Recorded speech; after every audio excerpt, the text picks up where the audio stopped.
Hello friends, मैं आपके अपने यूट्यूब चैनल डियर नॉलेज में आपका स्वागत करती हूँ। दोस्तों जैसा कि आपको पता है कि मैं आपको वीडियो का निश्चय या अगर आप किसी भी गवर्नमेंट एग्जाम की तैयारी कर रहे हैं दोस्तों उत्तराखंड की, तो मैं आपको उसकी प्रिपरेशन करा रही हूँ। और जैसे कि आपको पता है कि अभी आबकारी, प्रवर्तन सिपाही इनके एग्जाम होने वाले हैं दोस्तों, तो मेरी वीडियो जरूर देख के जाइएगा। बहुत सारे क्वेश्चन इसी में से आपको देखने के लिए मिल जाएंगे। और अगर दोस्तों आपने इससे पहले की मेरी वीडियोज नहीं देखी हैं तो डिस्क्रिप्शन में उनका लिंक मिल जाएगा, तो वहां से जाकर आप इस वीडियोस को जरूर देख लीजिएगा दोस्तों। क्योंकि आधे एमसीक्यू क्वेश्चन जो मैंने इसमें लिए हुए हैं इससे पहले वाली वीडियोस के ही हैं दोस्तों, वो जो उसमें 7th पार्ट में जो दोस्तों मैंने आपको क्वेश्चंस कराए हुए हैं, तो आधे क्वेश्चन उसके वीडियोस के रह गए थे, तो मैंने इस वीडियो में वो क्वेश्चन ले लिए हैं। और इसके बाद में आपको, जैसे दोस्तों मैंने आपको उस वीडियो में बताया कि मैंने आपको, तो दोस्तों हम पवार वंश पढ़ते हैं, तो पवार में जितने 60 राजा हुए हैं जो भी इंपॉर्टेंट है, तो मैंने इंपॉर्टेंट को लिया है। जैसे इससे पहले मैंने आपको कनकपाल, अजयपाल को बारे में बताया मैंने आपको। तो पवार वंश के 60 राजा हुए हैं दोस्तों, मदनपाल, कनकपाल, अजयपाल, श्यामपाल, संगतपाल, रतनपाल, सालीपाल, ये 60 राजा हैं दोस्तों। अब मैं आपको जो इम्पोर्टेंट है सिर्फ उन्हीं के बारे में आपको बताऊंगी मैं, जो क्वेश्चन एग्जाम में पूछे जाते हैं, जिस राजा के बारे में पूछे जाते हैं पवार वंश के। तो दोस्तों स्टार्ट करते हैं आज की वीडियो।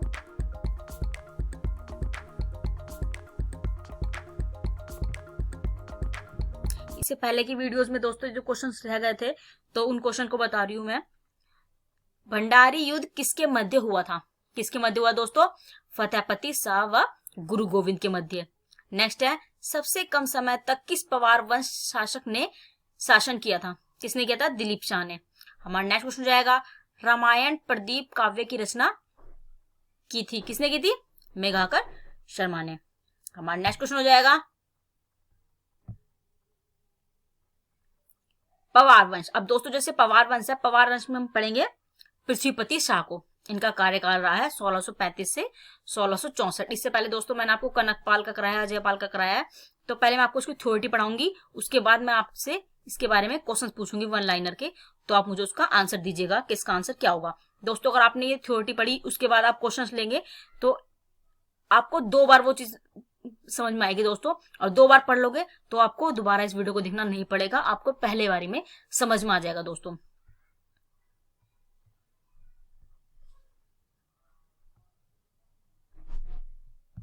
पृथ्वीपति शाह दोस्तों ये मात्र 7 वर्ष की उम्र में राजगद्दी पर बैठे थे, तो सिंहासन पर बैठे थे सिर्फ 7 साल की उम्र में।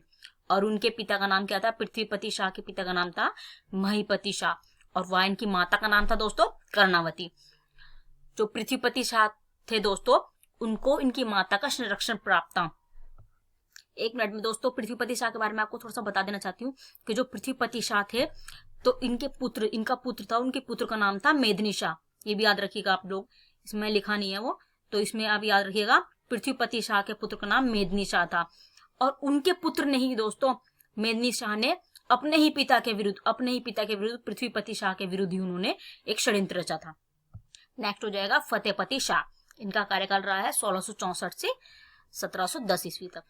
और दोस्तों मैं आपको बता देना चाहती हूँ कि ये थे 49वें शासक थे, और ये है मुगल बादशाह औरंगजेब के समकालीन थे।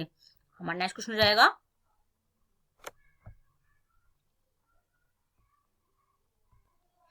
फतेहपति शाह को ही दोस्तों गढ़वाल का शिवाजी भी कहा जाता था। आप ये लोग ये बात भी याद रखिएगा कि फतेहपति शाह को गढ़वाल का शिवाजी भी कहा जाता था।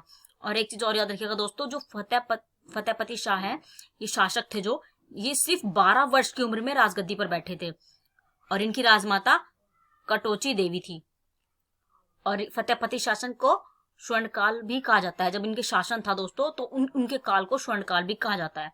नेक्स्ट हो जाएगा, इनके शासन काल में राज्य की सीमाओं का अधिक विस्तार हुआ है। नेक्स्ट हो जाएगा, अकबर की ही भांति इनके दरबार में भी 9 रत्न थे। नेक्स्ट हो जाएगा, फतेहपति शाह को हिंदुओं का संरक्षण, उद्दंडों को दंड देने वाला व शील का सार देने वाला भी कहा जाता था। आप लोग ये भी याद रखिएगा दोस्तों।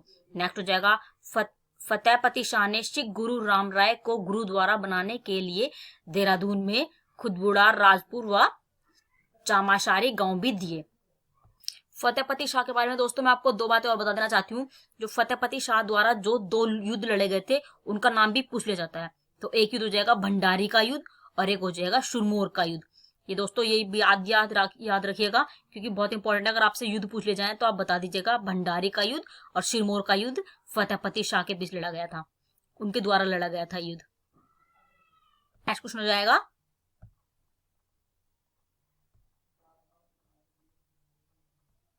तो दोस्तों मैंने आपको बताया भंडारी का युद्ध, तो वो युद्ध इसमें दे दिया है, लेकिन सिरमौर का युद्ध नहीं दिया है, तो भंडारी का युद्ध और सिरमौर का युद्ध भी आप याद रखिएगा।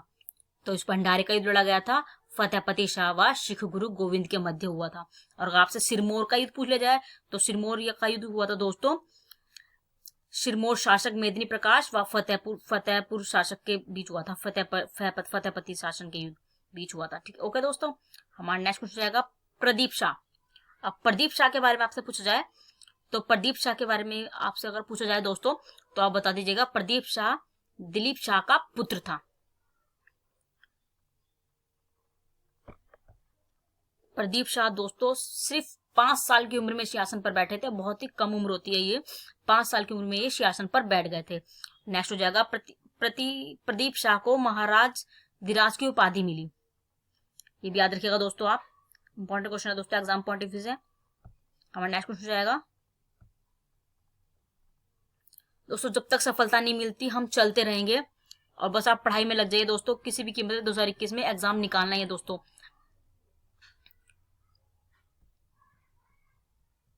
प्रदीप शाह के बारे में दोस्तों मैं आपको एक बात बता देना चाहती हूँ। जो प्रदीप शाह थे दोस्तों इनको महाराज धीराज की उपाधि भी दी गई है, ये बात भी आप याद रखिएगा। प्रदीप शाह को महाराज धीराज की उपाधि भी मिली थी। हमारा नेक्स्ट क्वेश्चन अभी हमारे इस पे आए हैं दोस्तों ललित शाह। ललित शाह का जो शासनकाल रहा है दोस्तों 1772 से 1780 तक। इनके बीच में हो जाएगा दोस्तों ललित शाह प्रदीप शाह का पुत्र था। हमारा नेक्स्ट क्वेश्चन जाएगा यह राजा चंद व दीपचंद के समकालीन थे। तो ललित शाह के बारे में हो जाएगा दोस्तों इनका शासनकाल रहा है 1772 से 1780 ईस्वी तक। इनके बारे में हो जाएगा दोस्तों ललित शाह प्रदीप शाह का पुत्र था। यह चंद राजा दीपचंद के समकालीन थे, ये भी याद रखिएगा दोस्तों आप। नेक्स्ट हो जाएगा ललित शाह को हर्षदेव जोशी ने कुमाऊं पर आक्रमण करने के लिए आमंत्रित किया था। ललित शाह के बारे में दोस्तों मैं आपको एक बात बता देना चाहती हूँ। जो ललित शाह है ना, इन्होंने इनके पुत्र का नाम क्या था दोस्तों? प्रद्युम्न शाह। तो उन्होंने अपने बेटे को कुमाऊं का राजा बनाया था। तो दोस्तों मैंने आपको जितना पढ़ाया है अब मैं उनके बारे में आपसे क्वेश्चन पूछूंगी, तो आप मुझे उनका आंसर दीजिएगा। क्योंकि आपने इससे पहले पढ़ लिया है तो आप दोबारा उसको एमसीक्यू मिलेंगे 1 लाइनर में, तो आराम से आपके क्वेश्चन हो जाने चाहिए दोस्तों। हमारा क्वेश्चन हो जाएगा बग्वाली पोखर युद्ध बीच हुआ, किस किस के बीच हुआ है दोस्तों? कुमाऊं और गढ़वाल सेना के बीच। हमारा नेक्स्ट क्वेश्चन हो जाएगा ललित शाह ने किसे कुमाऊं का राजा बनाया था? किसको बनाया था? अभी बताया मैंने आपको, ये प्रद्युम्न शाह को, जो उनके बेटे थे। हमारा नेक्स्ट हो जाएगा किस परमार वंशी राजा की तुलना सम्राट से की गई है? अब दोस्तों इसका आंसर आप मुझे बताइएगा, क्योंकि 3 बार मैंने आपको बताया था, इससे पहले एक वीडियो में आपको बताया हुआ है मैंने, तो इसका आंसर आप मुझे कमेंट बॉक्स में बताना, क्योंकि दोस्तों बहुत इंपॉर्टेंट क्वेश्चन है ये एग्जाम पॉइंट ऑफ व्यू से। तो इसका आंसर आप मुझे बताएंगे कि इसका आंसर क्या होता है, किसको बोलते हैं सम्राट अशोक की जिसकी तुलना की हुई है। हमारा नेक्स्ट हो जाएगा चांदपुर गढ़ के शासक किस जाति वंश के थे? किस जाति के थे दोस्तों? सूर्यवंशी। हमारा नेक्स्ट क्वेश्चन हो जाएगा सरोला ब्राह्मण प्रथा व धूली पाथा पैमाना किस राजा द्वारा शुरू की गई थी? किसके द्वारा शुरू की दोस्तों? अजयपाल के द्वारा। नेक्स्ट हो जाएगा क्वेश्चन हमारा बलभद्र शाह को शाह की उपाधि किसने दी? किसने दी दोस्तों? बहलोद लोधी ने। हमारा नेक्स्ट क्वेश्चन हो जाएगा जहांगीरनामा में ज्योति कराए कवि का उल्लेख मिलता है, वे कौन थे? भरत कवि। हमारा नेक्स्ट क्वेश्चन हो जाएगा पृथ्वीपति शाह की संरक्षिका कौन थी? अभी बताया दोस्तों मैंने आपको, ये रानी कर्णावती। हमारा नेक्स्ट क्वेश्चन हो जाएगा किस परमार वंश शासक के दरबार में 9 रत्न थे? किसमें थे दोस्तों? फतेहपति शाह के। अकबर की तरह इनके दरबार में भी दोस्तों 9 रत्न थे, इससे पहले मैं आपको बताया ये दोस्तों। हमारा नेक्स्ट क्वेश्चन हो जाएगा प्रदीप शाह की संरक्षिका कौन थी? कौन थी दोस्तों? जिया कनकदई। हमारा नेक्स्ट क्वेश्चन हो जाएगा सिख गुरु राम राय को 3 गांव किस परमार वंश शासक ने दान किए थे? किसने किए थे? मैंने आपको बता दिया दोस्तों, तो आप झट से इसका आंसर बता दीजिएगा, महीपति शाह ने। हमारा नेक्स्ट क्वेश्चन हो जाएगा किस पवार वंश के शासक को हर्षदेव जोशी ने कुमाऊं पर आक्रमण करने के लिए आमंत्रण किया? किसने किया दोस्तों? ललित शाह ने। हमारा नेक्स्ट क्वेश्चन जाएगा, गढ़वाल में पवार राजवंश की स्थापना किसने की थी? कनकपाल ने दोस्तों। हमारा नेक्स्ट क्वेश्चन जाएगा, गढ़वाल अपने विकास के चरम बिंदु पर किस शासक के शासन में पहुंच गया था? सहजपाल के। हमारा नेक्स्ट क्वेश्चन जाएगा, किस पवार शासक ने सर्वप्रथम अपने नाम के आगे शाह की उपाधि जोड़ी? किसने जोड़ी दोस्तों? बलभद्र शाह ने। हमारा नेक्स्ट क्वेश्चन हो जाएगा, किस पवार शासक ने सर्वप्रथम अपने नाम के आगे शाह की उपाधि जोड़ी थी? बलभद्र शाह ने। हमारा नेक्स्ट क्वेश्चन हो जाएगा, किस शासक को गर्व भंजक की उपाधि दी गई है? किसको दिया दोस्तों? महीपति शाह को। हमारा नेक्स्ट क्वेश्चन जाएगा दोस्तों, मुगल शहजाद द्वारा शिकोह के पुत्र सुलेमान शिकोह को किस पवार शासक ने आश्रय दिया?